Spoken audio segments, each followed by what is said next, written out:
5:31, I'd like to call this meeting to order. Roll call, please. Mayor Louis Trujillo, Present. Councilor David Romero, Yes, here.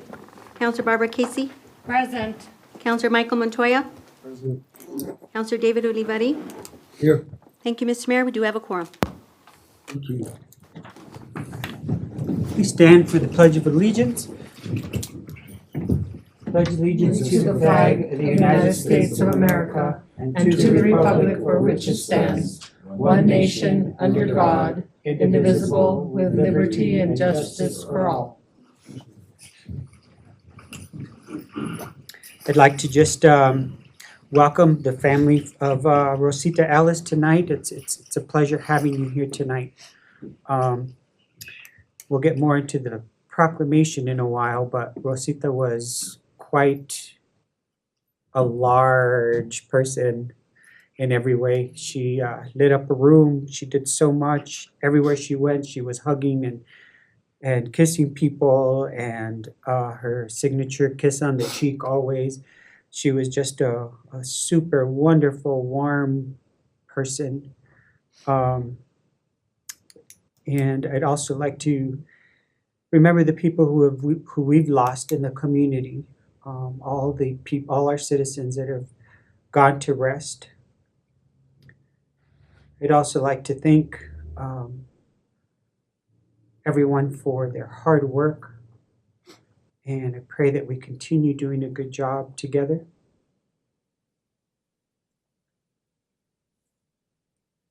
Thank you.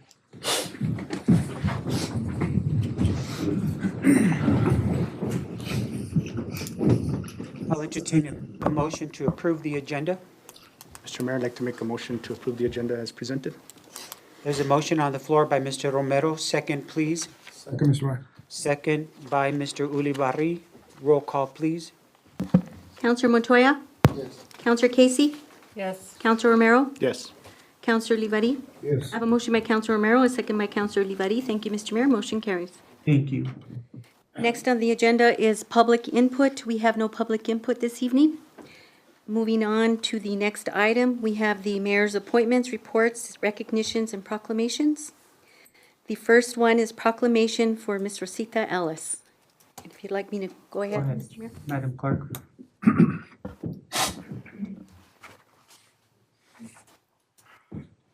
In memory of Rosita Ellis, March 26, 1947 through October 1st, 2022. Whereas on behalf of the City of Las Vegas, I wish to express our condolences of the passing of Mrs. Rosita Ellis on October 1st, 2022. Mrs. Rosita Ellis was a beloved daughter, sister, wife, mother, grandmother, great-grandmother, aunt, friend, coach, and community volunteer. And whereas Rosita grew up in Las Vegas, New Mexico, and married the love of her life, Lloyd Ellis, for the past 56 years, she raised 4 children, Marlene, Alberta, Jason, and Brian. And whereas Rosita was a graduate of West Las Vegas class of 1965, a graduate of New Mexico Highlands University with a BA in elementary early childhood in 1983, and a graduate of New Mexico Highlands University with an MA in counseling in 1986, and whereas Rosita followed her dreams as she began her career at West Las Vegas Head Start as a teacher assistant and was promoted to non-certified teacher from February 1973 to August 1983, she then furthered her career with Sierras y Llanos as CAA Head Start Program Director. She administered programs in 3 counties in the surrounding areas, overseeing a total of 257 students and 38 staff members from August 1983 to February 1997. And whereas Rosita began her coaching career at West Las Vegas Schools as cheerleader, coach, sponsor, working with student athletes while working with groups as large as 25 in any given season from August 1988 to May 1997. She concluded her teaching career with the West Las Vegas Valley Elementary, where she worked with 4th and 5th grade students from August 1997 to May 1999. And whereas Rosita was the only female member of the Stu Clark Committee, dedicating several months on end to making the Stu Clark Tournament one of the longest running tournaments in the state of New Mexico. If you were privileged to attend the tournament, you were greeted by Rosita with a smile and her wanting to sell you a program that she tirelessly worked on, with Lloyd always assisting her and making sure every piece of information was correct.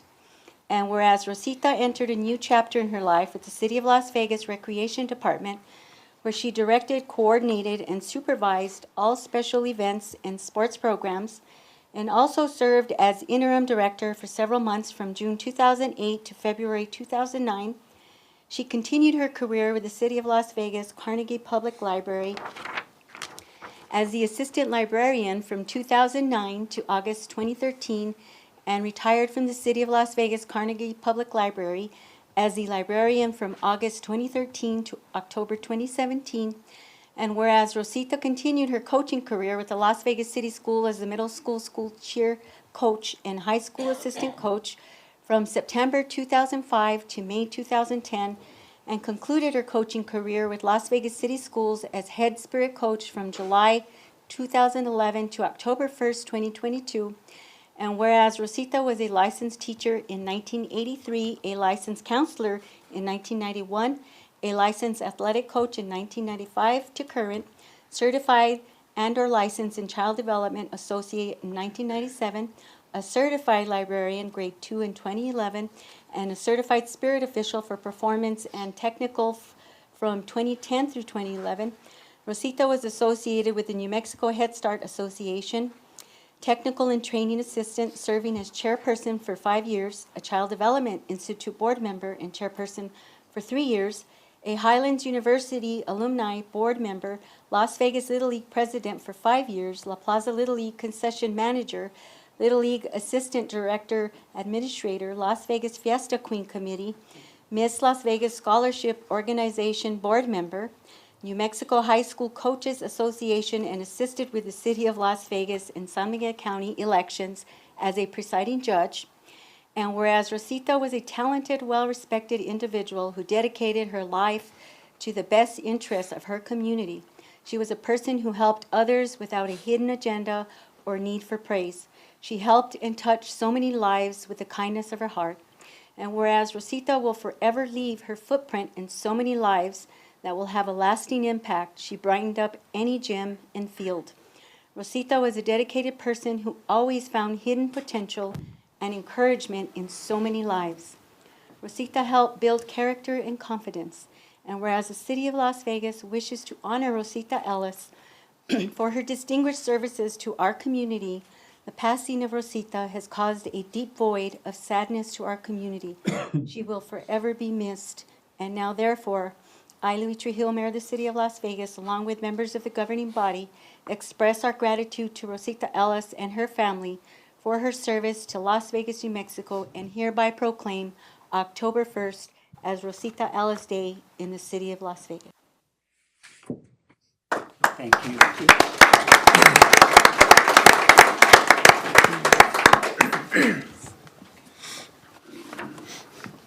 Lloyd, would you like to say a word or two, or any of the girls or the guys? Thank you. Sisters, thank you. She would have been very proud.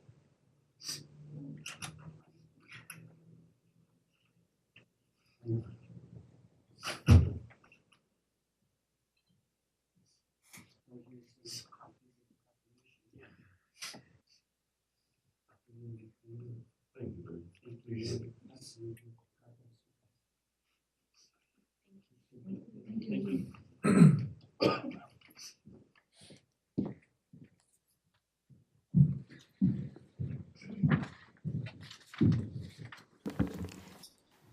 Go ahead. Mr. Mayor, next we have a proclamation for Small Business Saturday.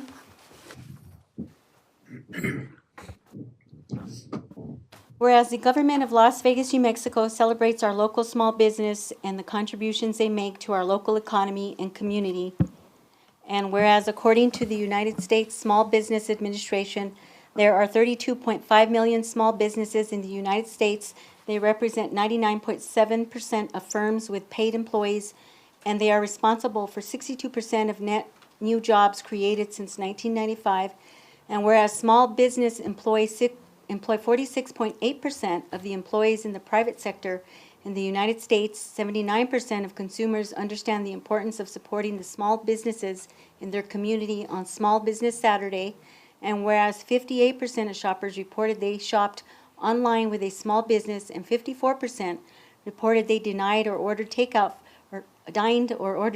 from a small restaurant, bar, or cafe on Small Business Saturday in 2021. And whereas Las Vegas, New Mexico supports our local businesses that create jobs, boost our local economy, and preserve our communities, and whereas advocacy groups as well as public and private organizations across the country have endorsed the Saturday after Thanksgiving as Small Business Saturday, now therefore I, Louis A. Trujillo, Mayor of the City of Las Vegas, New Mexico, along with members of the governing body, do hereby proclaim November 26, 2022 as Small Business Saturday, and urge the residents of our community and communities across the country to support small businesses and merchants on Small Business Saturday and throughout the year. Thank you, Mr. Mayor.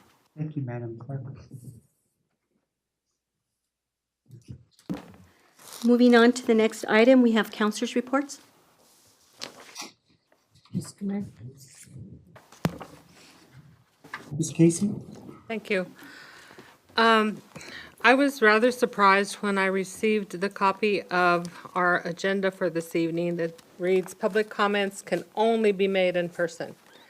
While I understand that we want to prevent people sending in emails that may not be very nice and who insult employees or other people, and sometimes you don't know who those people really are who are sending the email, I really think that having only in-person public input takes away the ability of people who might be handicapped, who are bedridden, who can't come to the meeting to express their concern about issues that deal with the city council and the city.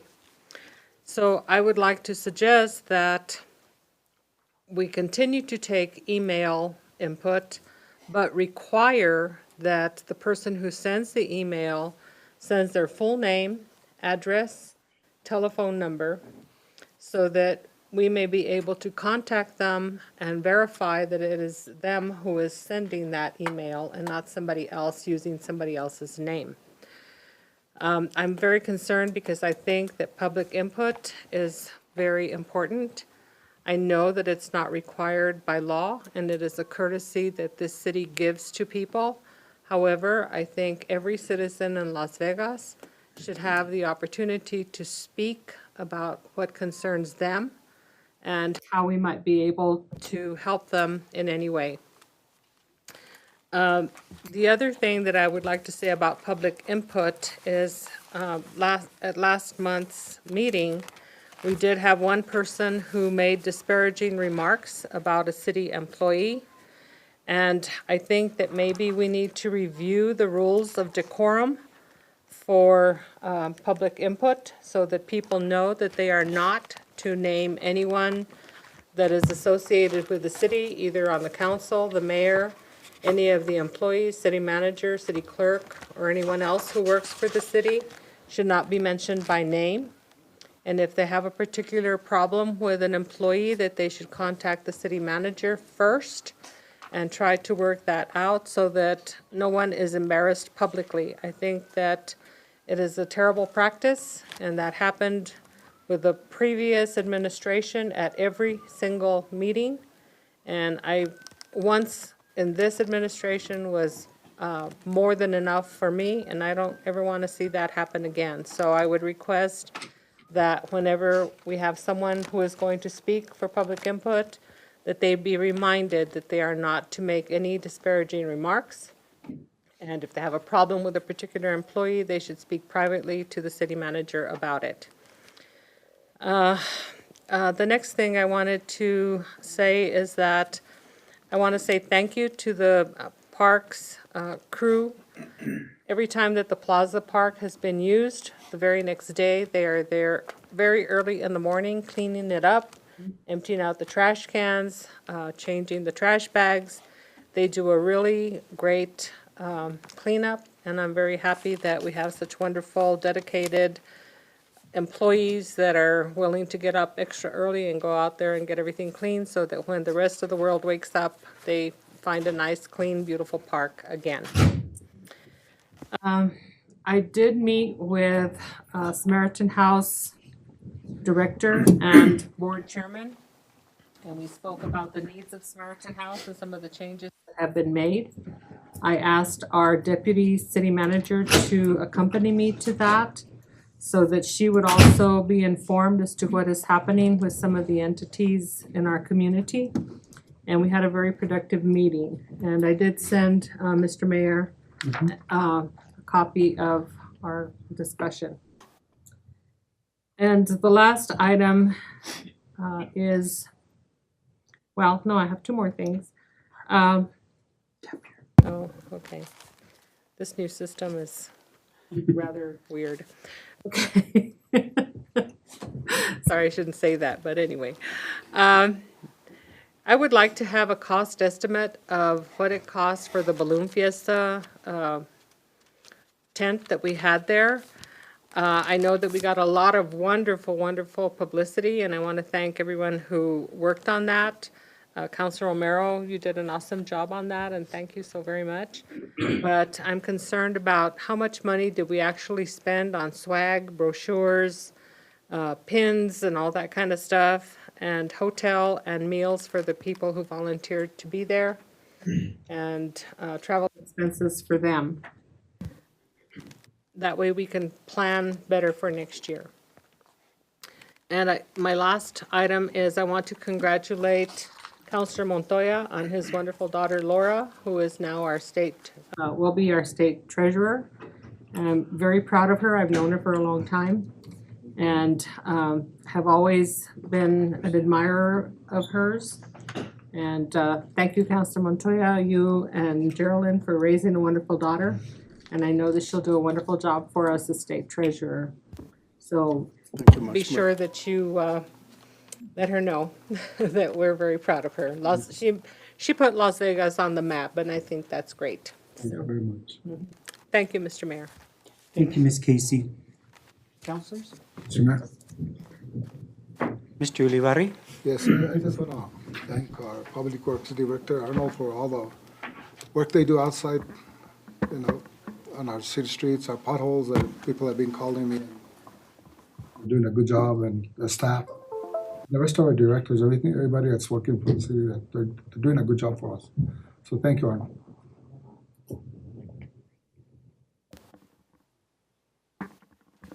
Councilors? Mr. Montoya? Yeah, I did have a message to give to Councilor Romero, Councilor Casey, and our city manager, and from the elect treasurer, New Mexico State Treasurer. She told me to thank you for your endorsements and thank you for your support, and she will try and make Las Vegas proud. She already did. We are very blessed. We got 3 people elected, Gerald Baca, Lara Montoya, and Teresa Ledger, this round from here, from the north. So hopefully they can help us out, move the north forwards. And on another note, we did have a meeting today with FEMA, and that was the mayor, myself, and Councilor Casey, and also Mr. Leo Maestas and their staff. His staff was there. But they are going to move forward, and people are going to be able to, that were affected by the fire, are going to be able to apply for funding. And this is supposed to be 100% funding for losses that they've had. And there's going to be like a 45-day window. They're going to have a couple of meetings for the public. In Las Vegas, it's going to be on November the 17th and December the 15th. And up in Mora, they're going to have 2 other meetings. They're going to have 60 days for public input for anybody that wants to give any kind of input to them. And then the loss application will be starting this coming Monday. So they will be stationed over at Memorial Middle School. And any loss of income or loss of property due to the fire, you can apply for that. And there'll be more information up there. Of course, it'll take probably 180 days or so in order to get paid or to do the outfield investigations and appraisals. But this is a good start for our citizens in the county and Mora County citizens that have lost their homes and property values and so forth. That's all, Mr. Mayor. Thank you. Thank you, Thank you, Mr. Montoya. Anybody else? Mr. Romero? First off, I want to start with Arnold and your crew. Thank you for all that you've done, the striping, it's a big improvement. I know there's a lot more to come within your department, and you continue to, I think, show an impression amongst our city and that you're paying attention to those roads. So thank you, and thank your staff, because you're one heck of a leader there, and I think that things are working well there. Also, thank you, Councillor Casey. I wanted to kind of bring up some of the data that was from the Balloon Fiesta. There were 848,000 attendees, 1.6 million live views. So every time, that's 1.6 million. So when the event that we sponsored, there was a lot of people there. So you can't beat those, that type of audience. You know what I mean? It's just incredible and amazing. And I agree with you, Councillor Casey. I think that we could do a lot better. And I know some of the ideas that I've kind of thrown around is maybe we can invite Main Street and some of the other organizations, get a bigger tent, and and each one can have their little presentations there. That's just kind of something that I have, because I know unfortunately now with Amy being gone, she had already kind of started planning with, getting some of those tour buses here and that. So, the connections were well made. There's also, plans of balloon festival here, a small one with some of so I know Mr. Casey has kind of been dreaming of that, so it's going to get done next year, and that was all because of, being there at being there at the Balloon Fiesta. So I think we could do a lot of great things through that. And then last but not least, Mr. City Manager, can we get an update? I received a call from the La Plaza Little League, and they're kind of concerned, are we on timeline as far as being on, they're planning on having their season start mid-April, I think, the end of April. So if we could kind of keep them updated on what's going on there, because they're kind of concerned that might not happen, and if it doesn't, so they could start planning. With that, thank you, Mr. Mayor. Yes. Yes, sir. Thank you, Mr. Romero. Anybody else? Thank you. Next order of business, please. Mayor, we have our city manager's report. Mr. Maestas, go ahead. Thank you. Welcome. Good evening, Mayor and Councilors. I'd like to give you the report for November 9th, starting off with obviously the new improvements here in our city chambers. We're about 95% complete. There is some things that came in damaged, so they have to replace the camera, and there's some things that we have to iron out as far as operating the system itself and what it's capable of doing, so we can utilize all its features. Moving on, we have a destination RFP that's been posted since October 14th. It closes the 15th. That does encompass rebranding, marketing the city, authors coming to the city, also a welcome visitor's guide, and also the government website as well as the tourism website of Visit Las Vegas, of redesigning those. That's all encompassed in that RFP. Moving on to the national opioid settlement that the city received, both of its allotments, so which equated to just over $37,000. I did in your packet give you information that's pertaining to what the usage of that monies can go towards. So at some point in the near future, we'd like to sit down and identify where the city councilors and mayor would like to use those funds. Moving on to the second portion of our American Rescue Act, ARPA funds. We have received just over $1.5 million. I also included in your packet the language of the applicable projects that it can be used on as well. They've expanded it a little bit from last year on what it can be used on, so we'd like to schedule maybe a special meeting just to discuss what we would like to use those funds on. We did sit down and meet with RBC Capital to talk about our bonding capacity, the city's bonding capacity, looked at how many loans and grants the city is currently managing.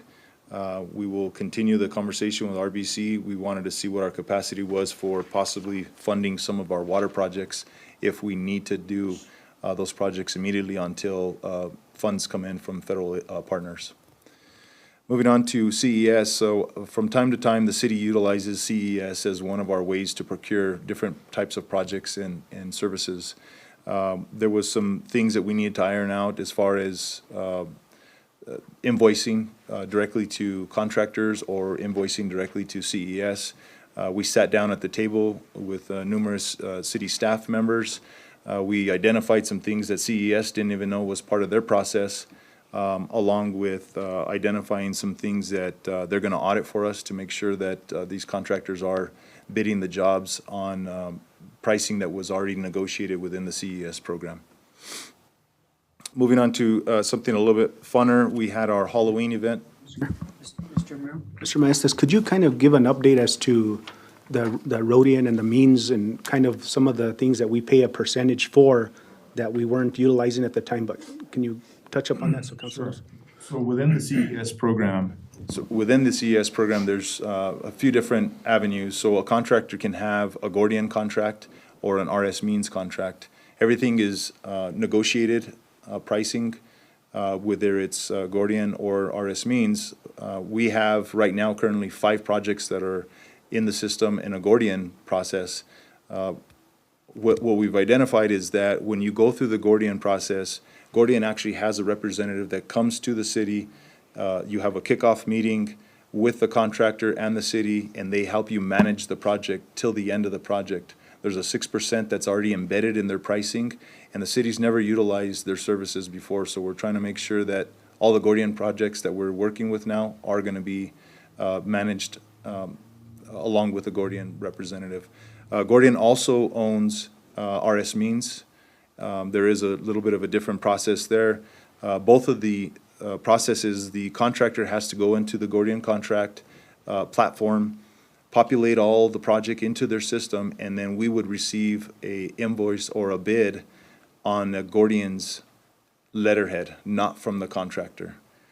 And that tells us that all the pricing has been verified to what's already been negotiated. So we ironed those objects out with CES, with Mr. David Chavez and another gentleman from his staff. We'll continue in conversation with them. Again, they're gonna do an audit dating back at least a year to see if we are getting the proper pricing from the contractors, so.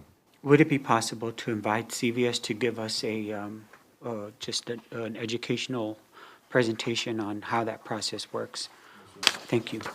And, you know, in the conversation, we discussed that not only did the city not know the process, but there's many municipalities across the state that probably do not know the process as well, so that needs to go in part of their training when they're training agencies to use their platform, so.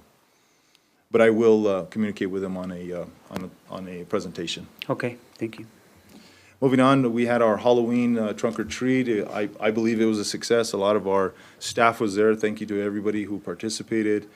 We had, I'd say, over 4,000 residents, including children, that attended the event. We had music starting from 12 o'clock, pushing all the way till 5 o'clock, and then moving into the children's portion of the event. We can always do a little bit better for next year. We always identify things that may have not worked as good as we'd like it to and move on for next year's event. So we've been trying to utilize the Safeway parking lot footprint. I don't think the city has really utilized it to its capacity in the past, but we'll continue using it for the future.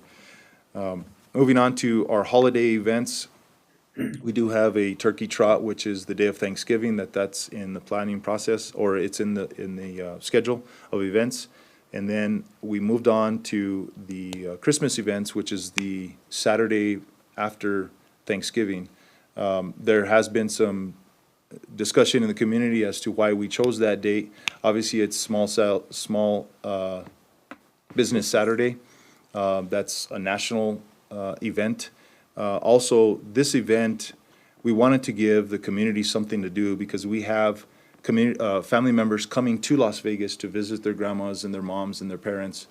And everybody's in town that weekend, so we decided to have it that weekend. I know there's been some discrepancies, that's why we did that. But that was our science on the scheduling for that date. We also, working with KOB, Channel 4, we procured a contract with them to create a commercial, 30-second commercial that will be aired on KOB. There'll be 39 spots, I believe it is, beginning in about a week and a half, broadcasting to visit Las Vegas, dine, shop, and attend our Christmas events. So with that, I stand for any questions. Mr. Mr. Olivari? When are we scheduling our ice skating rink to go back up? Yes, sir. We're working on installing actually a basketball court at Keys Park as we speak. The contractor's working on installing the concrete, being that we had some difficulty installing the ice skating rink at the Safeway parking lot because of the differences in the subgrade. We would like to use it this year there at Keys Park. We are in the process of procuring a tent to cover it, and we'll let everybody know as to the date that it'll be deployed. We're trying to get it to coincide with the dates for our Christmas event and go through about 45 days, 30 to 45 days. Thank you. Ms. Casey? Thank you.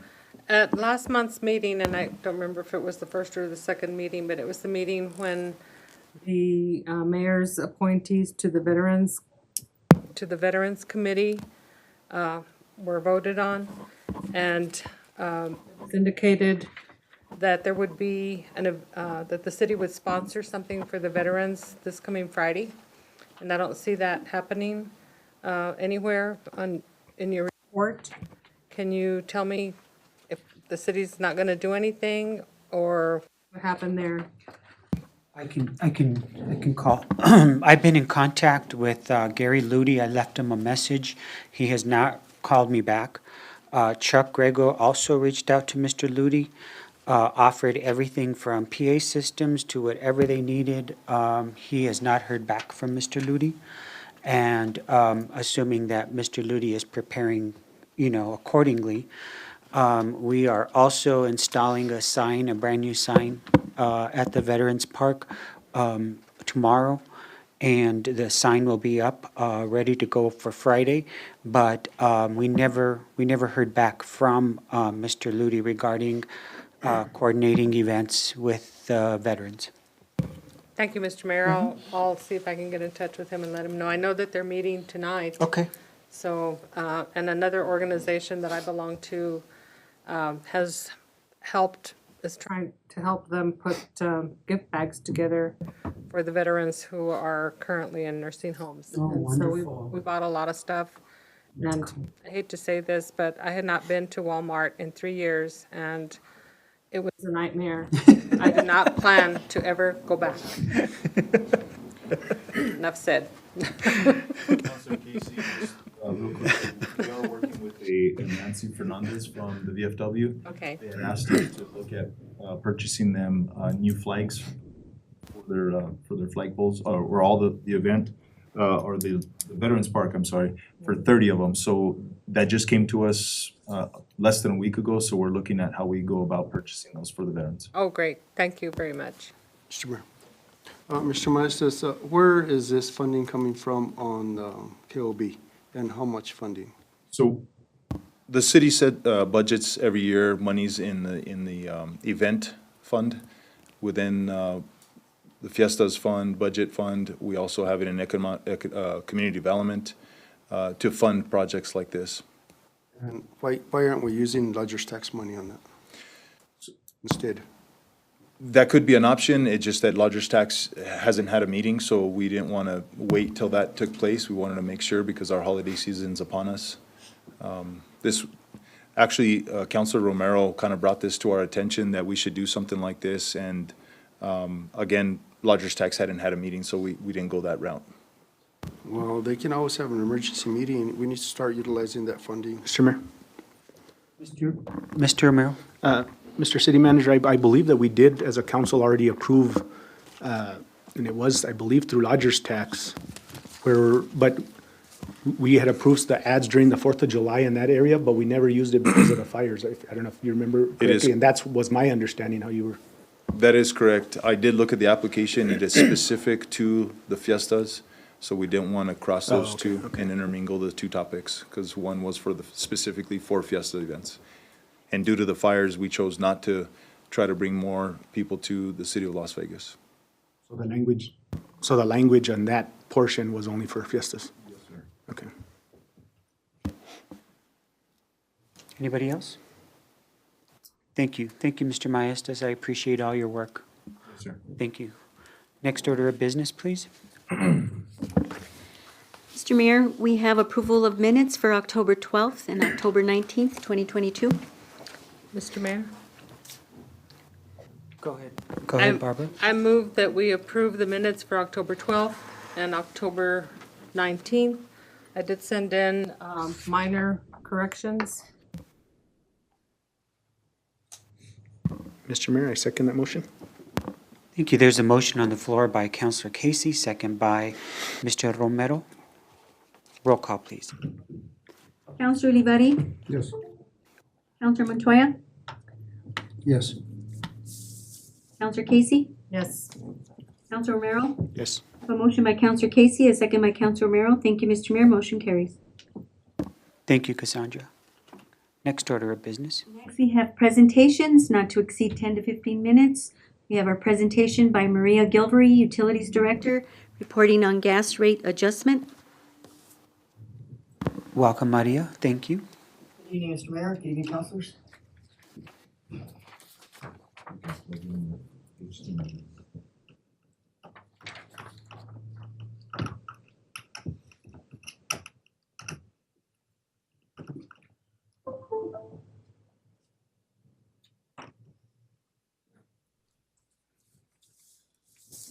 Mayor and councilors, I'm going to give a presentation. I'm going to do a little introduction, cover our city ordinance, talk about the adjustment amounts, explain how the components of the adjustments and the reasons behind the increase, do a little comparison to show what other communities and gas company costs are, and talk about what this means for the average customer. So every year, at least once a year, the city receives a letter from Zia Gas because they are required to charge and receive money only for the cost of gas. They are not allowed to make money on the cost of gas, and they're also not supposed to lose money on the cost of gas. So as Could you please explain who Zia Gas is? Thank you, Mr. Mayor. So our company that provides the city gas is Zia Gas. Their transmission line is the one that ends right at the beginning of the city's transmission line, which is at Colmar. That's where our system starts. So Zia will notify us if the cost of gas has gone down, or if the cost of gas has gone up, or if it stayed the same. This year, we've had some tremendous increases internationally, and we've definitely seen it in the United States that the cost of gas is going up. So Zia actually sent 2 notices this year. One was in July and one was in October. So as these notices come in per city ordinance, we are required to increase or decrease the cost of gas that we charge to the customers in accordance with these gas costs. They are pass-through costs. The city does not mark them up. And so exactly what the city of Las Vegas is charged is what we pass on to the customers. And this is the municipal ordinance that guides how I have to respond. So when I receive these letters, we look through to see how we need to adjust it with the formula that's already been provided. And that then is adjusted in the gas bills to the customers in accordance with our customer service and in accordance with the information we verified from our gas provider. So the first thing I want to talk about is the city of Las Vegas's portion is we have gas cost components, and I also want to talk about our historical rates. So we have 3 components. One is the monthly service charge, which is a fixed amount that covers the base charge that Zia charges us for. That never changes, or that has not changed. If that changes, that's required to go through PRC for approval. Unless PRC approves it, Zia cannot make a change to that cost. And the city of Las Vegas's monthly service charge has remained $10 for more than a decade. Cost of service, that's the cost of operating and maintaining the system. Again, we have the transmission line and the distribution line, and the transmission line starts in Colmar. This cost is allowed to be adjusted by CPI, which is the Consumer Price Index. That is a reflection of inflation. And this year, in the last 12 months, and we use July as a reference point, in July, the 12 months leading up to July, there was an 8.3% increase in Consumer Price Index, in the Consumer Price Index. So that was used as our calculation for cost of service. This is not required to be passed on. The city can look at the balance of our revenues to see if we need to pass this on. We did not pass this cost on last year. And a few years ago, we passed on only a portion of it. So it's been a few years since we've increased in accordance with CPI. The cost of gas, this is the biggest change this year. Market price for gas and delivery is what Zia charges us and what the city of Las Vegas pays. It has been a 66.8% increase since October of last year. So natural gas rates, again, without any markup, are increasing from $4.30 to $7.60 per MCF. An MCF is is 1,000 cubic feet, and that is the units that the city of Las Vegas and Zia use. Some other communities use CCF, which is 100 cubic feet. So when I did this presentation, we were looking at that. So some may come across in a 10 times number, and some are the actual number. So, and for instance, I'll get to it in a little bit when I'll show you what Hobbs is paying, Dona Ana County, and some Colorado companies. So, okay, thank you. So the monthly service charge, as you can see, is consistent.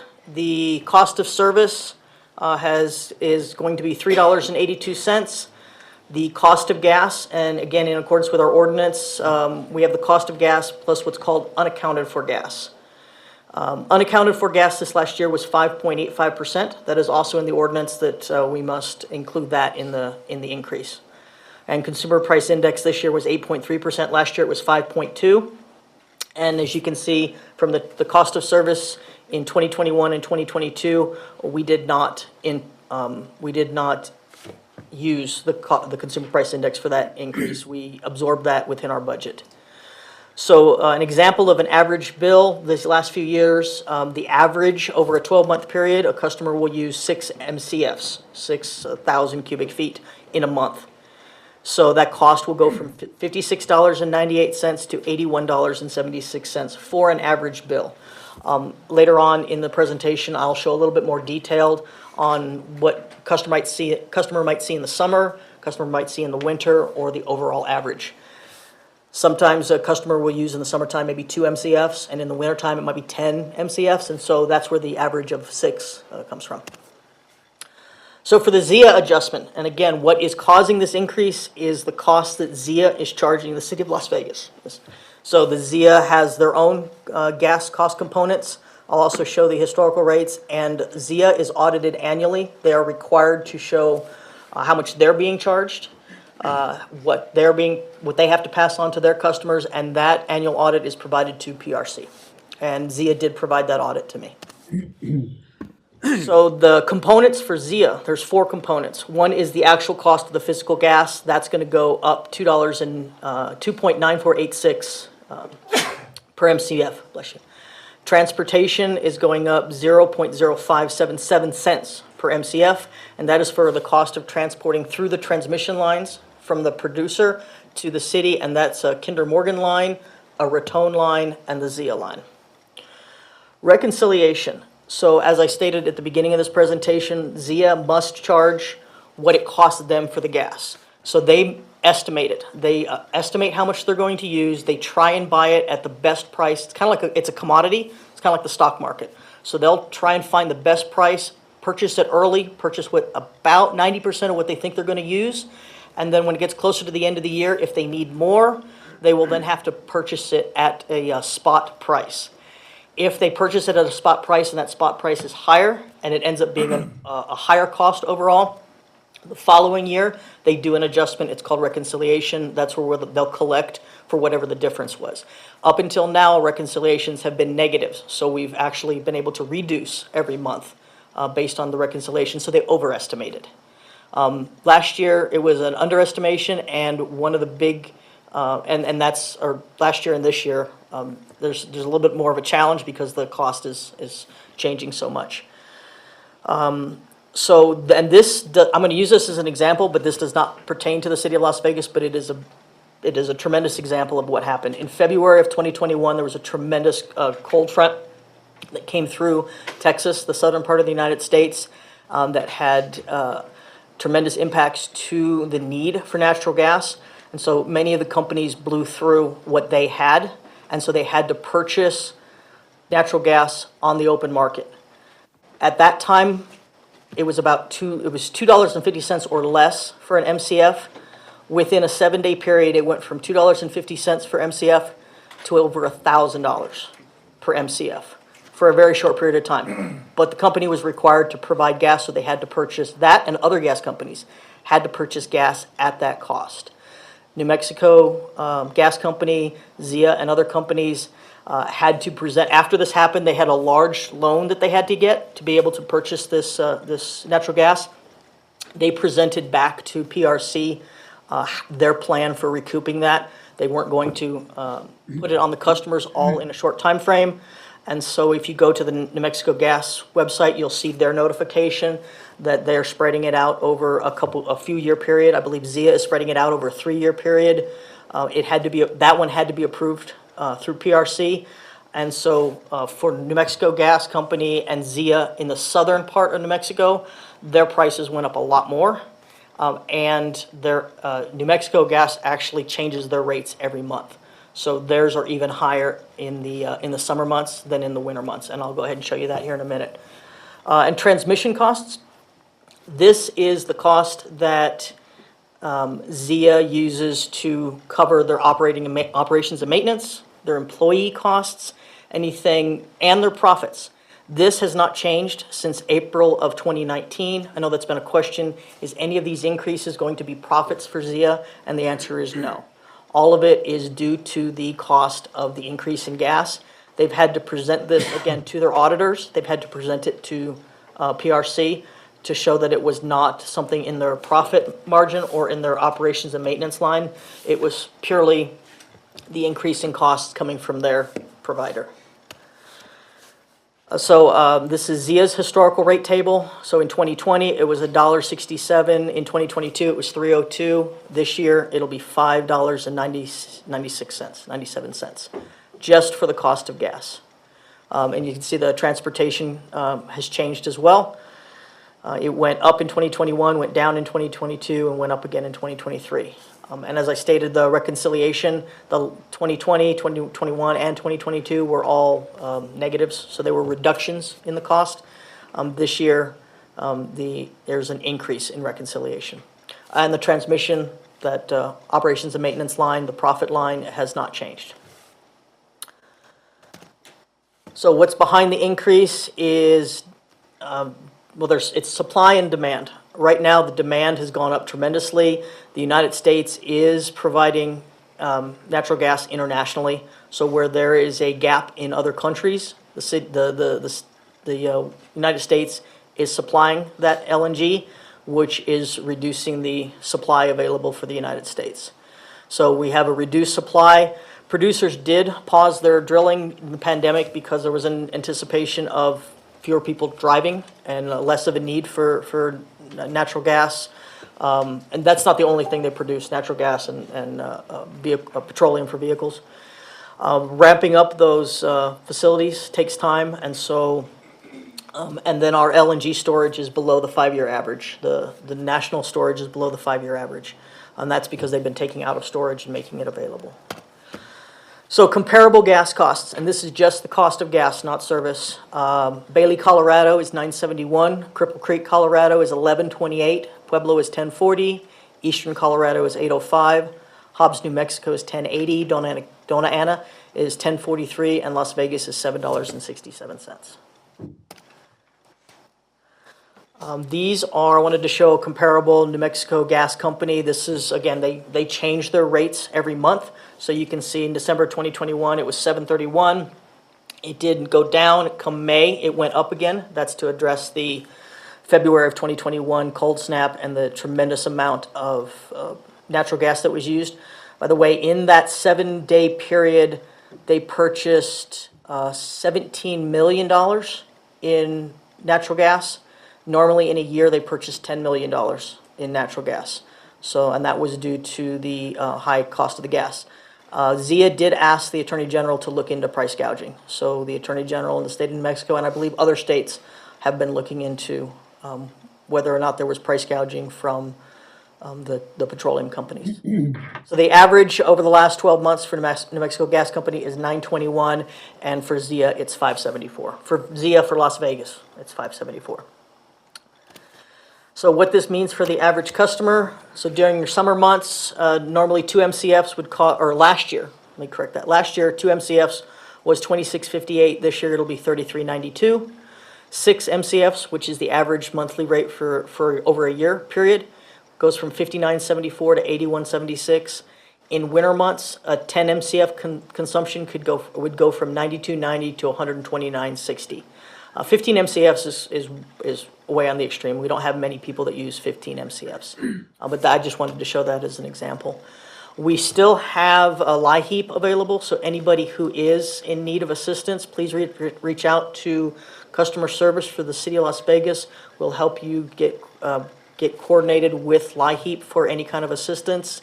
And we would ask families and friends to try and help out their neighbors as much as possible. This is a pass-through cost. Again, this is not something that the city is doing, is not raising the cost. We are receiving the bill and we're passing the bill on to the customers.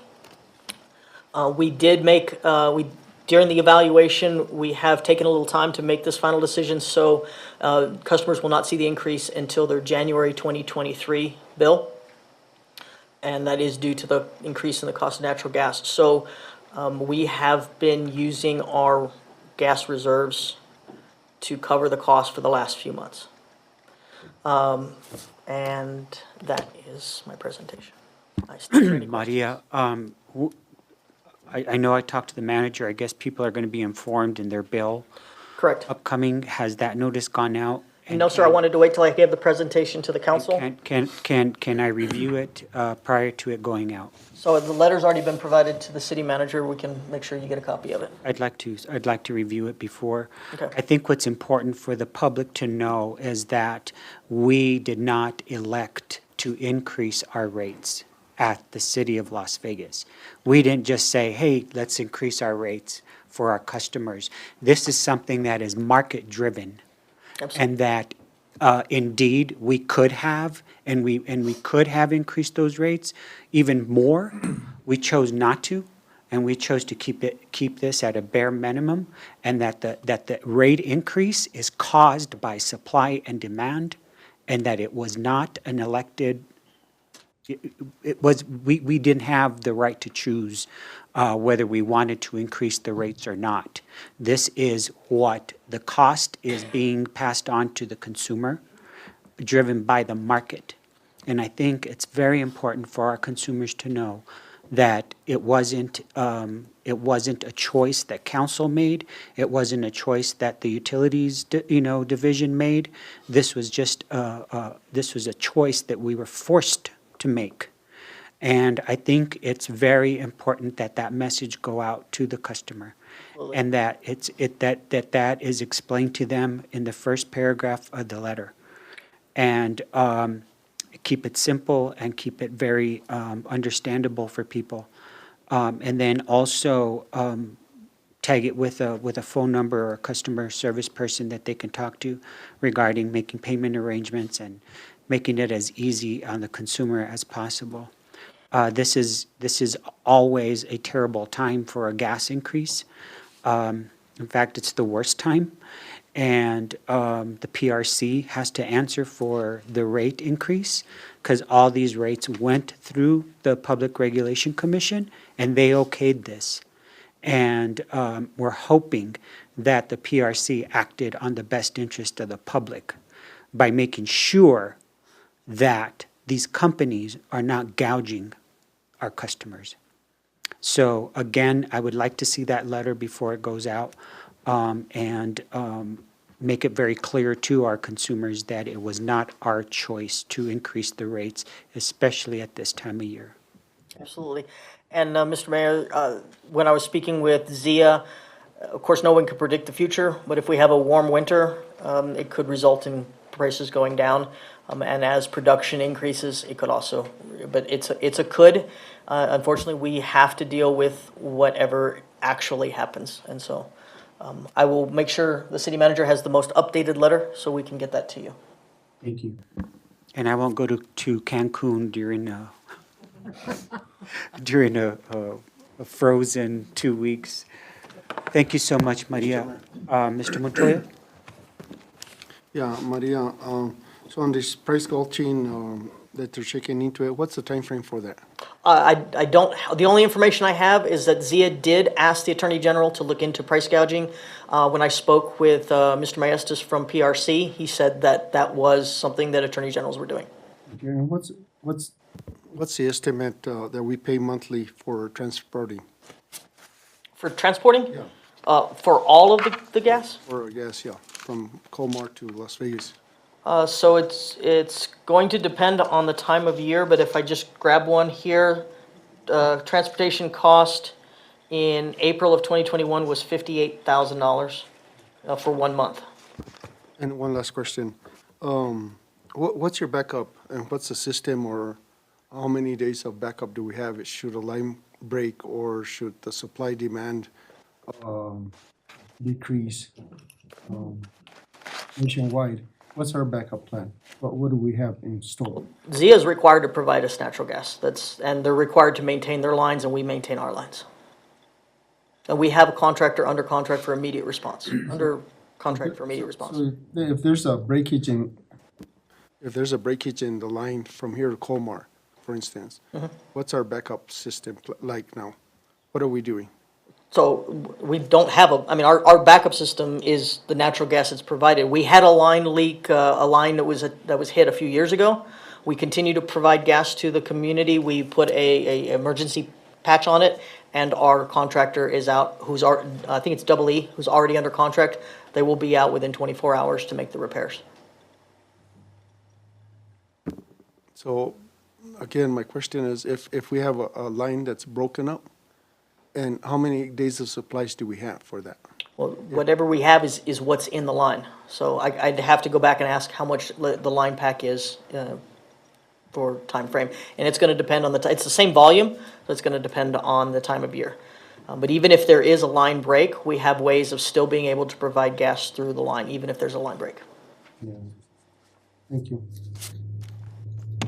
Thank you, Mr. Montoya. Mr. Romero? So Maria, going back to Zia contacting PRC as far as the increases, are they coming to us after they speak to PRC, or are they coming before? Because shouldn't we be notified so that way, when they do go before PRC, we can send somebody to be there? So whenever they're going before PRC to request an increase that is an actual request, we are notified, and that is something that we're made aware of to be able to attend the PRC meeting. This is not something that is a request that goes to PRC, it's a report that goes to PRC. So they did not request this, it's already included in their contract, that, just like with our city ordinances, that it's in the regulations and their requirements that they can adjust rates in accordance with what they're being charged. So as far as this increase, there was no hearing or anything? There was not a hearing. This was not something that was, a hearing would be if they're increasing something that's profit-oriented or something that is not related to a specific commodity cost. Because it was a specific commodity cost, they're allowed to adjust it. Just like New Mexico Gas Company adjusts theirs every month, it's because their commodity costs change. And I agree with the mayor as far as a campaign and notifying the constituents that, this had nothing to do with us, because I know, even during the fires, and we had individuals, crying that we were getting increased water rates and the whole 9 yards, and I just want to make sure that the community knows that this wasn't dependent upon mayor and council. This is something that, just as you go to the pump from today to tomorrow, the price can increase, and that's all we're kind of going through. And that's a great example. It's just like the gas station. I mean, we can't control what, So I think the marketing part on that is, a campaign that they're aware of that, and it wasn't us, because we are gonna have that one individual that's gonna, slam us that. I have all the backup. I have the audits. I have the notices from New Mexico Gas Company for their rate changes. And so if anybody ever wants to sit down and review them, I'm more than happy to do that. And we did make sure that that was in the letter. So, but we will provide everyone the letter. Thank you, Maria. Yes, sir. Question, Mr. Mayor. Mr. Montoya? Yes, Maria, so where are we in comparisons to propane? Or will we lose customers eventually, or where are we in comparison? I can get the exact propane cost, but I'm a propane user and the costs are going up on propane as well. Propane also? Yes, sir. No, it's hard with the speaker, you gotta be turning them on. But, just lost my chain of thought. I lost my chain of thought, Mr. Mayor. Very well, we'll come back. Anybody else? Thank you, Maria, we appreciate your time. Oh, I remember now. Mr. Montoya? Pretty much we're like held hostage because we don't own the line, the pipeline, and we don't know the company. So we're just going to the gas pump and paying for what it costs. And to me, I mean, I know that 18 years ago, we were trying to work with ZIA to obtain that water, the pipeline. But of course, it was like millions of dollars, if you remember, Mr. Mayor, that they wanted, and the city could not afford millions and millions of dollars. But so that we landed up, and then the other thing is, we would be the hub for Springer, Wagon Mountain, and all those areas. And we couldn't afford to do something like that. So, that was like out of the question. So basically, we're kind of held hostage by the PRC and by ZIA and by having to pay those transfer fees. So I do know we pay, or Wagon Mountain pays us. I have to check to see if Springer pays us as well. So we are the provider for them. If we were to bypass ZIA, ZIA has a several multi-mile long section. We would still be at the mercy of, and I don't like the word mercy. I mean, that's the business. Their job is to maintain that transmission line. But it would be, Raton would be the next one, and then Kinder Morgan is the next one. So there's 3 different transmission line companies. And one of those 3 would end up who we would have to pay. And Kinder Morgan is the one that provides it, I believe, for the Colorado companies, which have higher rates than ours. So it wouldn't necessarily lower our rates just by taking ZIA out of the picture. So is it our line from Colmar this way? Yes. I recall, yeah, okay, thank you. And that's why we maintain a multi-million-dollar reserve, because if there is an issue on that line, we have to fix it quickly. Thank you. Yes, sir. Thank you. Thank you, Maria, I appreciate it. Next order of business, please. Mr. Mayor, we have the consent agenda, items 1 through 4. I'll go ahead and read those into the record. Request approval of addendum number 1 to contract 3808-21 with Miller Engineering for professional services for the city of Las Vegas. Item 2, request approval of addendum number 1 to contract 3817-21 with Molson Corbin and Associates for professional services for the city of Las Vegas. Item 3, request approval of addendum number 1 to contract 3819-21 with Stantec for professional services for the city of Las Vegas. And item number 4, request approval of addendum number 1 to contract 3820-21 with Molson Corbin and Associates for professional services for the Las Vegas Municipal Airport. It's a pleasure of the council. Mr. Mayor, I make a motion to approve the consent agenda as presented. There's a motion on the floor by Romero. Second, please. Second, Mr. Mayor. Second by Mr. Ulibarri. Roll call, please. Counselor Casey? Yes. Counselor Montoya? Counselor Livari? Yes. Counselor Romero? Yes. I have a motion by Counselor Romero, a second by Counselor Livari. Thank you, Mr. Mayor. Motion carries. Thank you, Cassandra. Next order of business, please. Next on the agenda, we have business items. Thank We- you, Arnold. We have Main Street de Las Vegas fiscal year 2022-23 first quarterly report. We have Mr. Michael Perantu with Main Street, he's the Main Street Executive Director, and Ms. Cindy Collins. Welcome Cindy, welcome Michael. Good evening, And Mr. And Mayor, Raina. city councilors. I'm on the board of Main Street, and we are here to present the results of our first quarter, July, August, and September. And Michael's, Very excited with this new equipment. I can move it up. we printed this out, we'll give it to you after the presentation. And we've already provided detailed reports, it should be in your packet.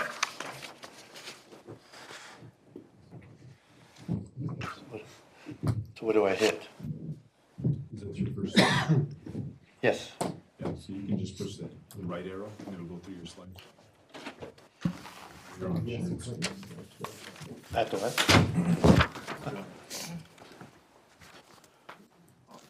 It's not connecting. It is, it's just that it's on the shared screen. There it goes.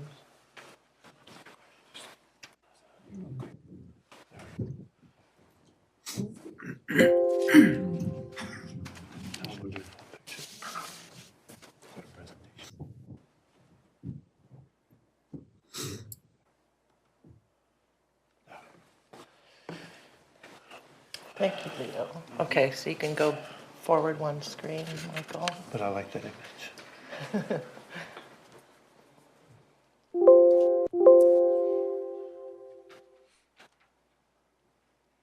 Which one's I think it's the arrow, right? Yeah, Mr. I'm on the Maestas? arrows. Cheers. There. Okay. So these are deliverables with the City of Las Vegas. Ensure adequate organizational progress toward completion of all compliance standards, et cetera.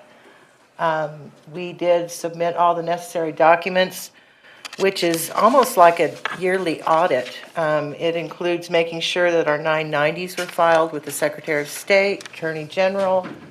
There was a site visit, and we received our accreditation for 2023. Accreditation is important because in applying for grants, if you're not an accredited Main Street organization, you cannot apply for some grants. So that's very important. Use New Mexico Main Street reporting tools to track and communicate key statistics of jobs, new businesses, building rehabilitations, public-private sector investments.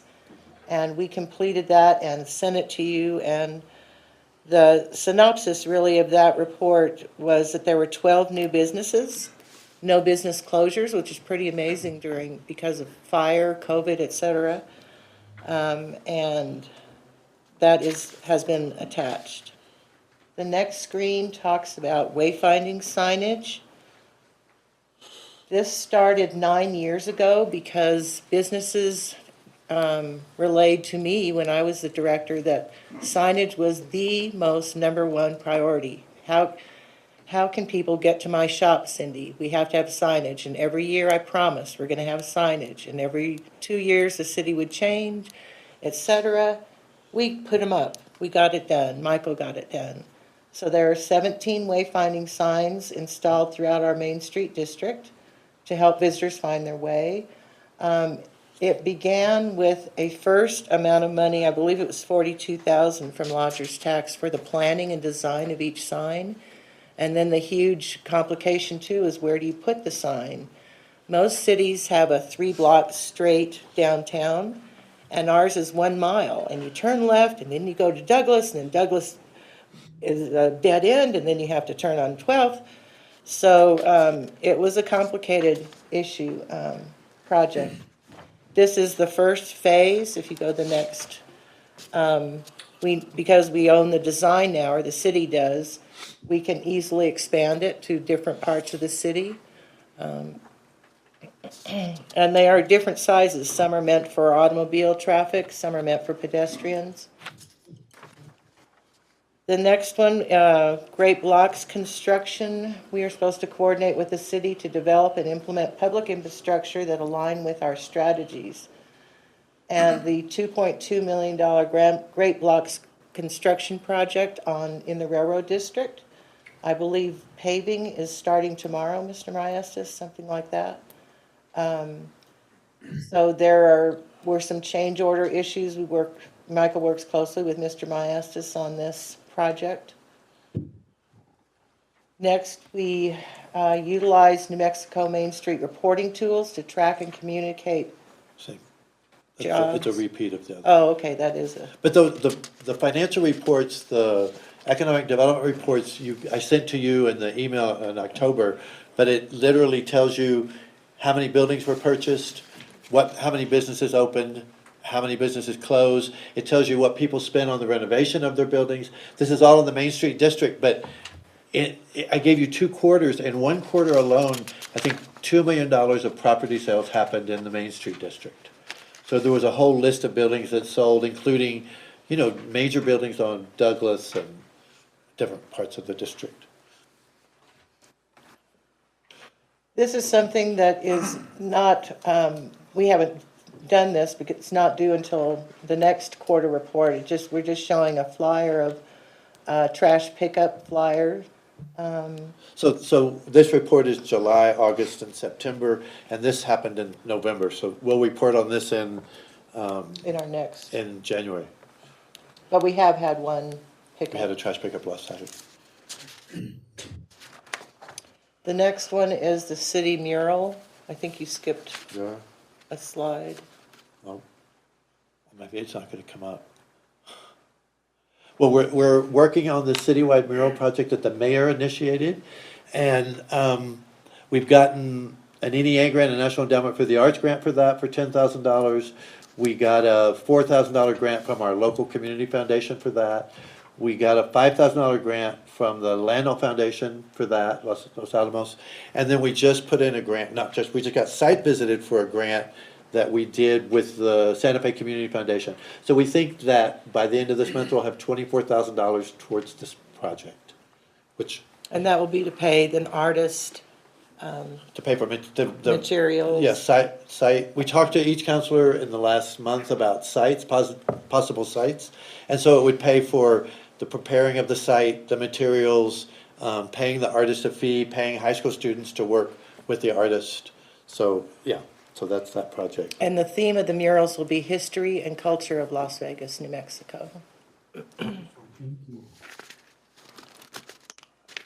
The next one is Yes. that we were supposed to ask for as much help as we can from New Mexico Main Street from some of their professional consultants. And we've been meeting with Robin Bobian, who is the marketing expert. And she is meeting with our board to make sure our brand is concise and pops out at people, but also to market our downtown district as a tourism effort, which will be hopefully integrated with the city's marketing efforts when that happens too. So I think we told you 2 meetings ago that we were going to start this process, and as we started it, we would come to you and tell you how we're progressing, because it's like a year-long project. But this is our first branding essence draft statement.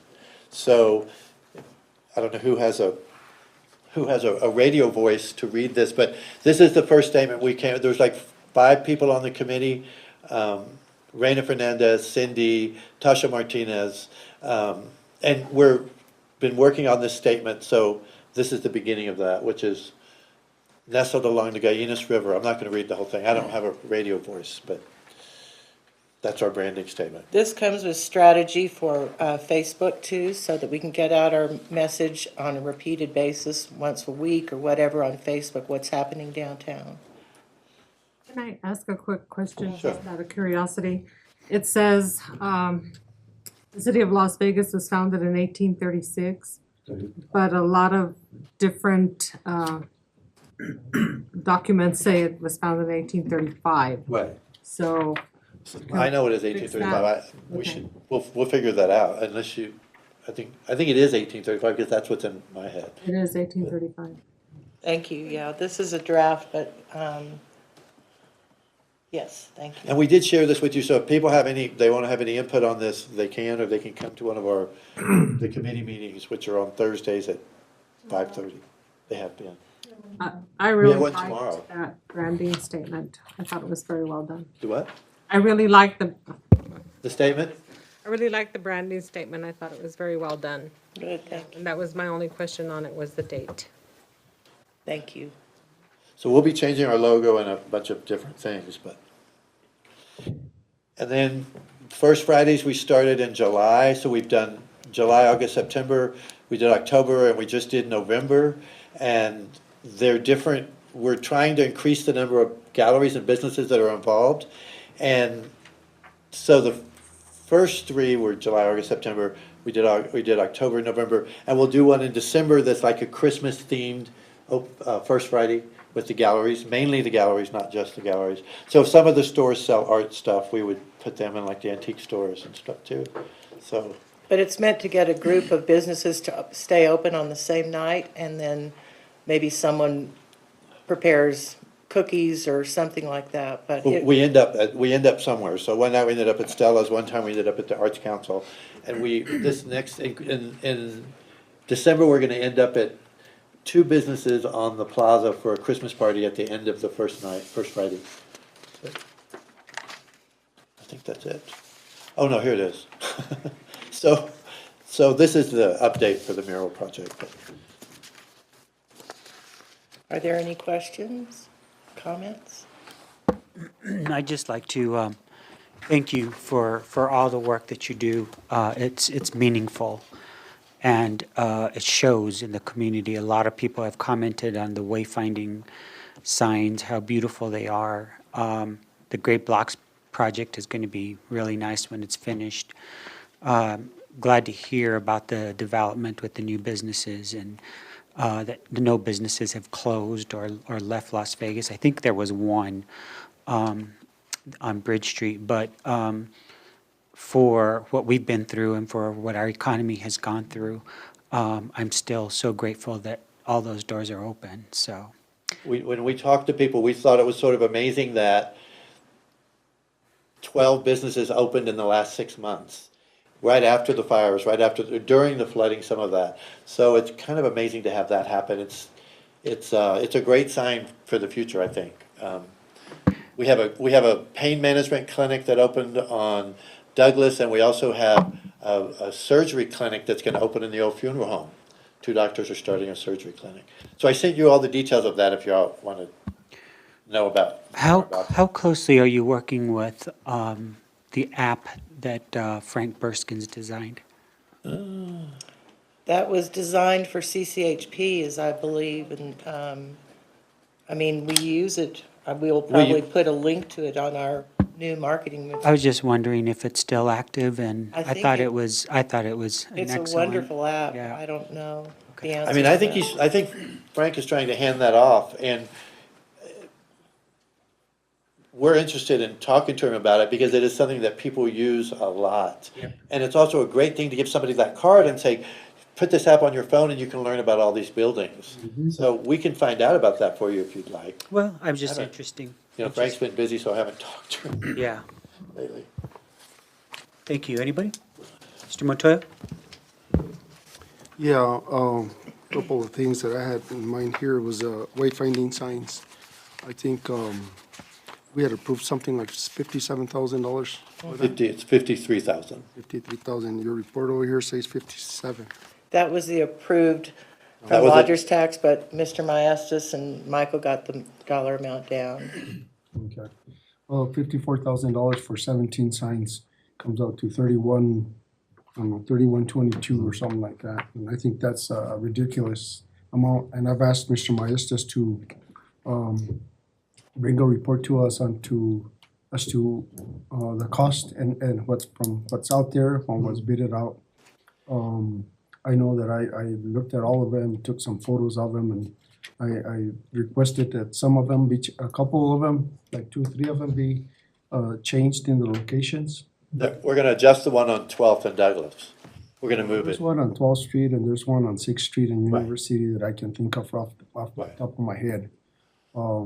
You know, you can't see them till you get to a stop sign because there's obstructions before them. But I do want to report on those and see if those invoices are supposed to be paid by Main Street before we reimburse. Mike? And that was actually something that was approved, and it went through a bidding process, and the nearest bid was double that amount. I mean, we did try to do that correctly, so that it was, and those signs they have like a 12-year life, and they were installed, and the team came on 2 trips and installed them. I mean, there were a lot of sort of ancillary expenses around that, doing that, but. And I understand that, but Mr. Maestas, what are we paying for the city signs? Like the ones we put at the police department, for instance? What do we pay for that sign? I can't remember off the top of the bat, but I can imagine they're around $400 or $500 each. For $500 versus 3,000 is a lot, to me, and they're typically the same kind of signs, regardlessly. And then the amount of posts that were supposed to have been on there, and the signs that are supposed to be two-sided signs, that's how come I want Mr. Maestas to give us a report as to exactly what happened. I think I'll work with Leo on that report. And then the other thing that I had was, I guess now I understand why my taxes doubled up twice. If we sold $1.744 million in buildings this last year downtown, that had to have an impact on the neighboring people's taxes. I think that was 7 buildings, including the big building on Bridge Street and Yeah, 2 big buildings on Douglas. that's why it affected the taxes in all those areas, I would say. I'm not sure, but either way. And I'm glad, I guess they sold, and I'm glad that somebody's willing to improve them, so don't get me wrong. The other concern that I had on here is that, on the scope of work for your contract, it also indicates that, you're gonna be working with, Main Street, and your main office in Santa Fe or Albuquerque to include any other wards in your program or in this contract. And, December 30th is coming around the corner. Right. So I'm waiting So it's anxiously for that to happen. So it's Eduardo Martinez who's gonna work with the city. So we're in touch with him now, talking about how that could happen. There's talk of adding Pacific Street to the Main Street district, so we're working on that. There's 3 new restaurants opening on Pacific Street, and we're right down the street.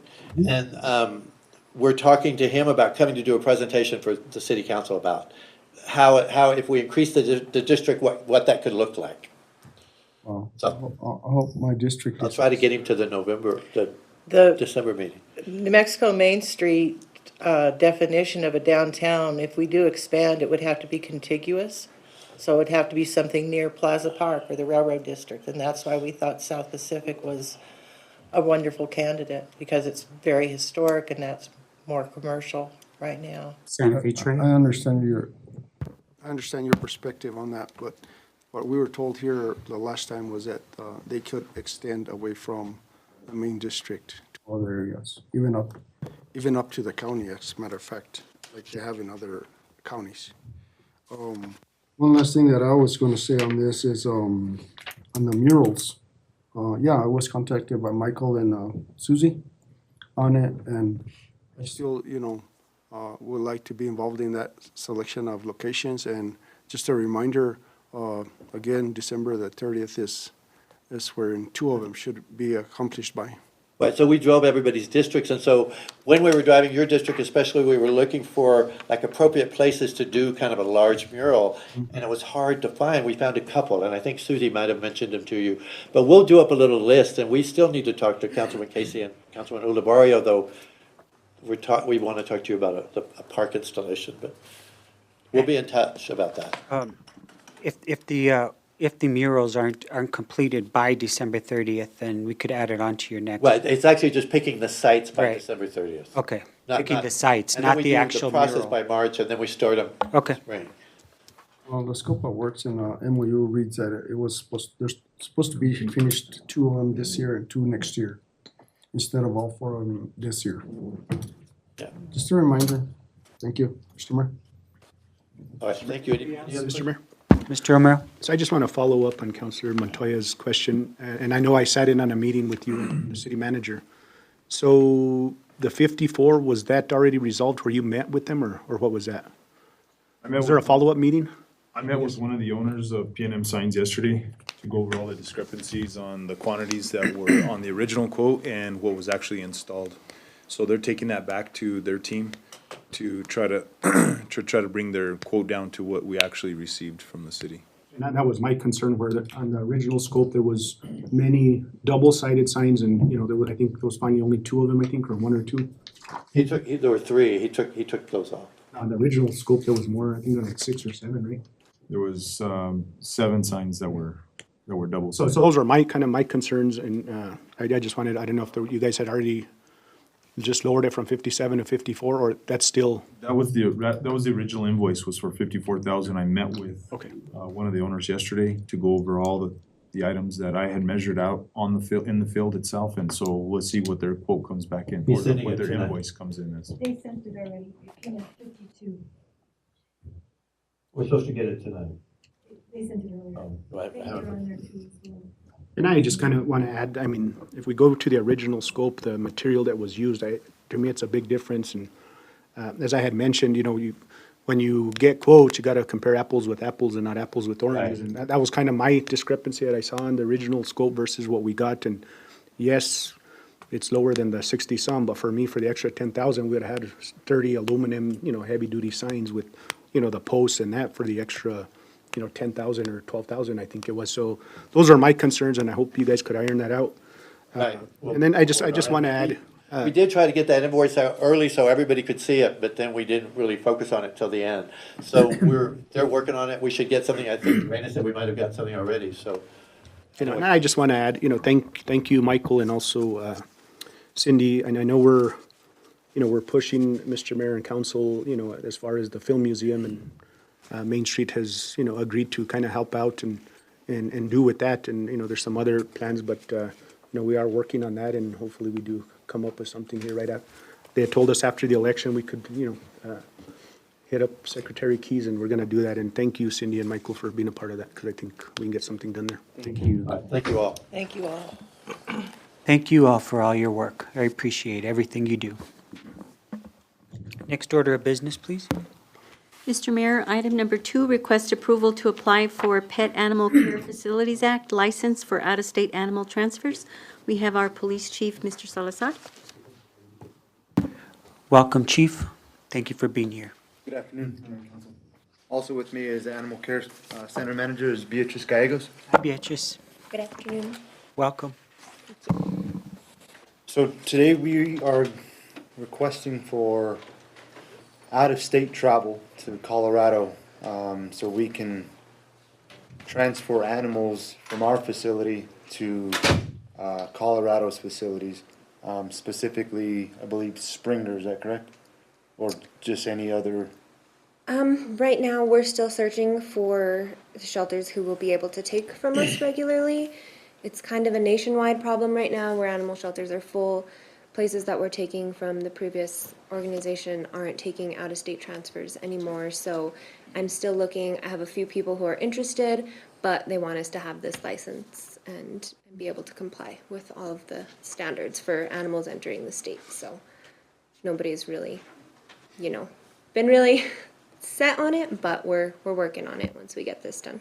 Are there any shelters in New Mexico that are accepting? Not at this time. I know. I can reach out to Santa Fe and Albuquerque, but really what they want is small, like Chihuahuas, Yorkies, nice little dogs, and there's not a lot of resources in the state or even out of state for large dogs, so we're looking. Okay, thank you. Mr. Mayor? Mr. Romero? I just want to thank you, B, for, stepping in at a time when there was a lot of concern in our community, what was going to happen with the animals, and you stepped up, and I think you put a lot of concern at ease throughout our community. You have the heart for, taking care of those animals, and I mean, that's, there was never an intent from this council or this governing body to, be, anti-animal, anti-friendly, and I think you coming in, you kind of have meshed,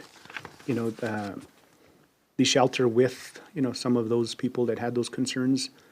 We still have a lot of work to do, no doubt about it, and one of these things, it's good to know that, you're willing to find homes for them and not just, as we were supposed to be called the kill shelter, which that's not happening. So, counselors, this is just one of those avenues that she's doing her best and, the staff, and I know it's hard still with the staffing, but, we're here to support and do the best that we can. I know there's, like I mentioned, a lot of work to be done, but I think you're taking care of it, and Chief, thank you for, I know you go out there sometimes and help clean too, but, we're doing what we can with what we were given. I know one issue that's gonna be coming up is the veterinary fees and stuff like that I know that we need to kind of work on that, and unfortunately, there's locals that don't wanna, help, the city, which is unfortunate, and then you're having to take some of these animals to Santa Fe, but it's still cheaper than, having them done here. So just thank you for, going out of your way and doing the extra things that you can. So with that, Mr. Mayor, I make a motion to approve this license. There's a motion on the floor by Mr. Romero. Second, please. Second. Second by Ms. Casey. Roll call, please. Mr. Montoya. Yeah, so let me ask you, Chief, is this coming out of your budget or? It's a separate budget, but it's all of the police department's budget. It's the animal control budget is what it is. And what's a monthly cost for this, financial impact? Other than the initial license application, which is going to be somewhere between $350 to $450, depending on how many animals we're sending across the state line. Other than that, it's just going to be our fuel costs. And I'm not sure exactly. We may be able to even make money. Some places will pay us to take animals. And why two people? Why two people to transfer dogs to Colorado? I Why two think people, I'm sorry. 2 trips, two Yeah. trips a month. That's what we're hoping to get, and that would help ease our population here. 2 trips a month for one person or 2 people? Probably one person. When I was with the previous organization, we Is it- went and came. And is that overnight stay or is that same day trip? It's mostly going to be same day trip. If it was an overnight stay, it would be maybe once or twice a year.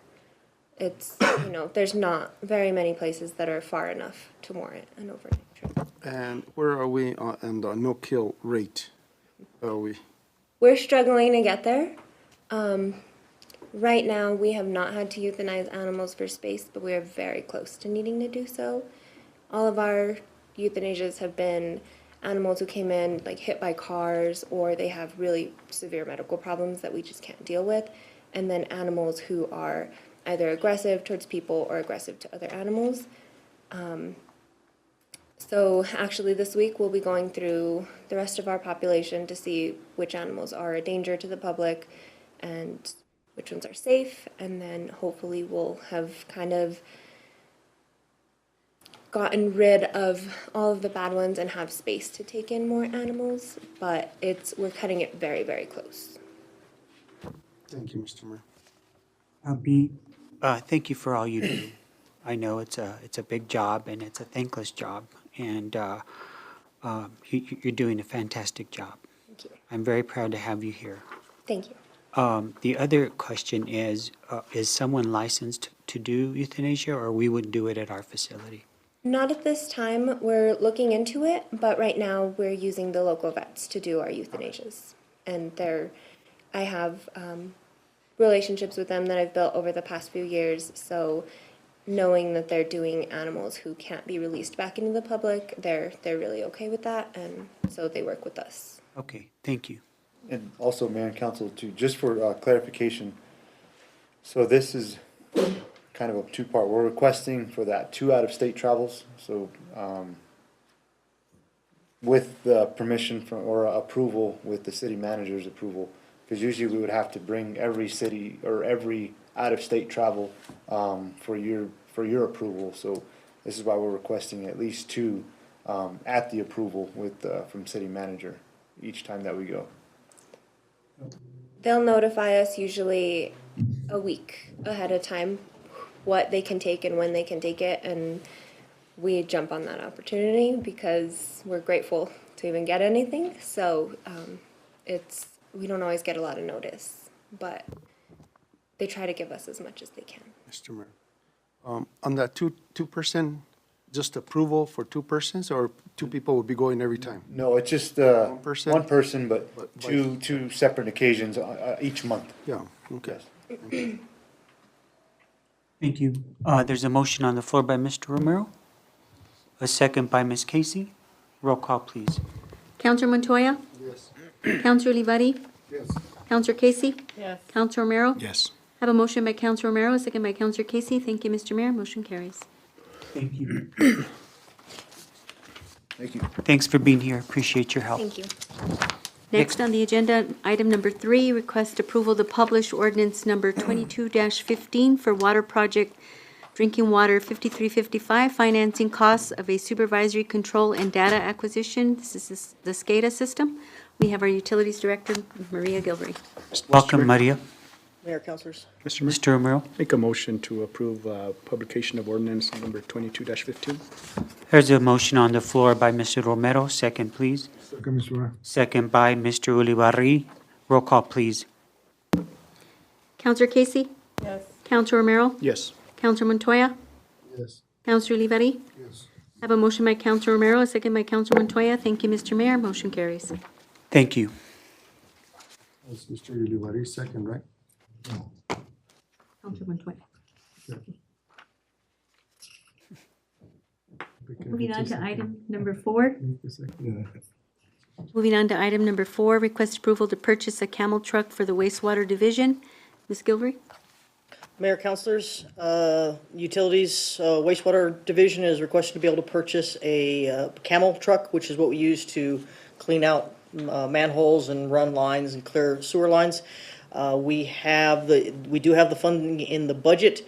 We are going to be trading in one of our older ones. We've tried to sell them before. It becomes really challenging to sell them.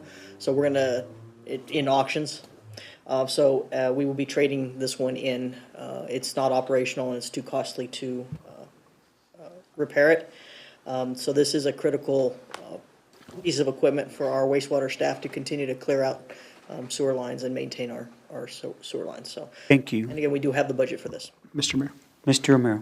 Maria, just for the record, I mean, we have had issues where we've been without a camel truck. Am I correct? Correct, and we've had to hire a private contractor to come in or delay our ability to service our customers. With that, Mr. Mayor, I make a motion to approve the purchase of a camel truck. Thank you. There's a motion. Second, Mr. Mayor. There's a motion on the floor by Mr. Romero, a second by Ms. Casey. Mr. Mayor. Mr. Montoya. Maria, question on that older truck. What year is that older truck?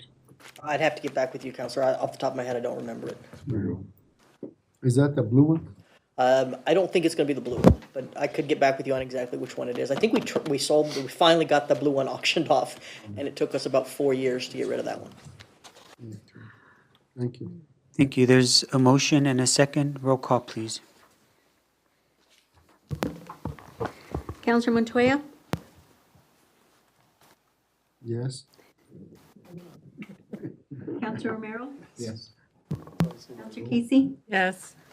Counselor Olivari? Yes. I have a motion by Counselor Romero, a second by Counselor Casey. Thank you, Mr. Mayor. Motion carries. Thank you. Next order of business, please.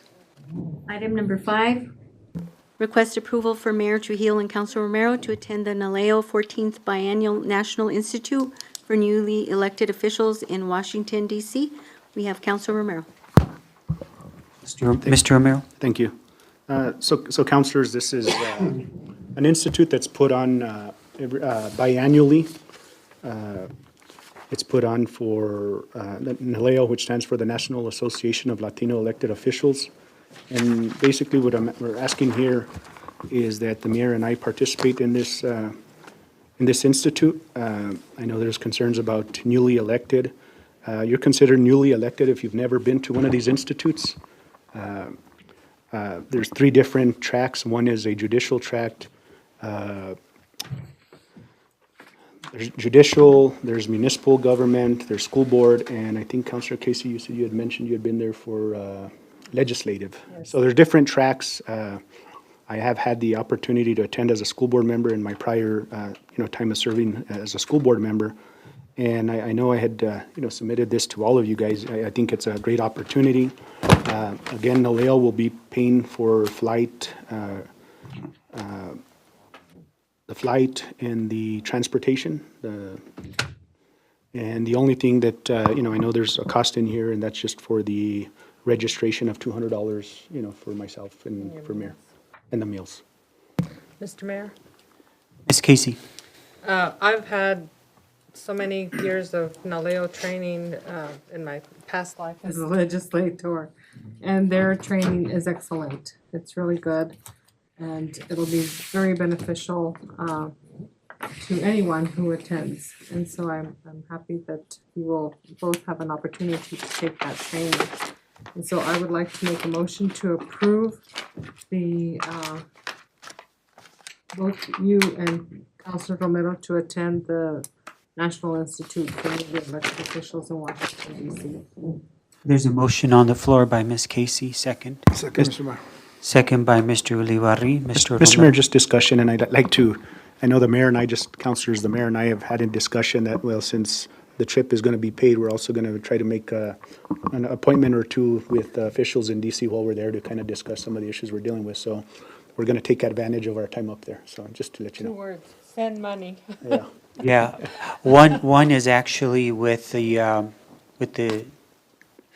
executive director of all the fish and wildlife refuges, and that is to talk to him about the possibility of them either giving us the portion of the water that they don't use or working some kind of agreement with them. Yeah, so my understanding is that they own a large portion of Story Lake, many acre feet, and they only use a fraction of that for their operations at the wildlife refuge. So They could give you the water rights for McAllister also. I hope so, yeah. So, well, that's right. I already have a call into Sean to set up a meeting for Wednesday afternoon. Anyhow, there is a motion and a second. Roll call, please. Councilor Romero?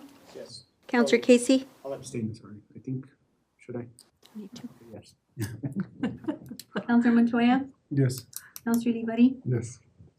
I have a motion by Councilor Casey, a second by Councilor Ulibarri. Thank you, Mr. Mayor. Motion carries. Thank you. What's the pleasure of the council? Mr. Mayor? Yes. I make a motion to enter executive session for collective bargaining strategy, 10-15-1H5. There's a motion on the floor to go into executive session. Second, please. Second. Second. All in favor? Aye. We will now go into executive session. The motion carries.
That's fine.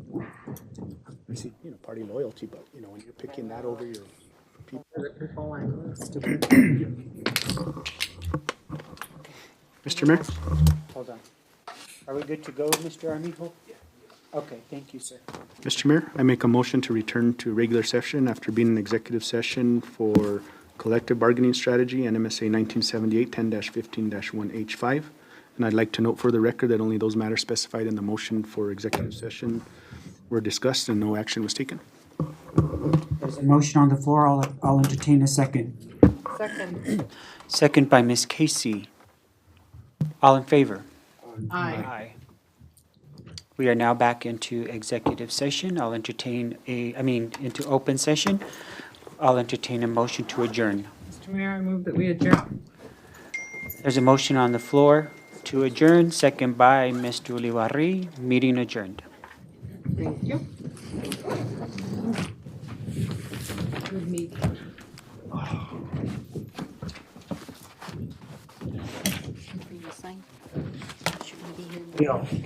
Can we put the spending options of that money, of the opiates and the ARPA money on the first meeting in December?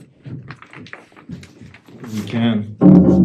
It's very strict. I put the language in your packets of where you can use the opiate and But we need to ARPA. decide.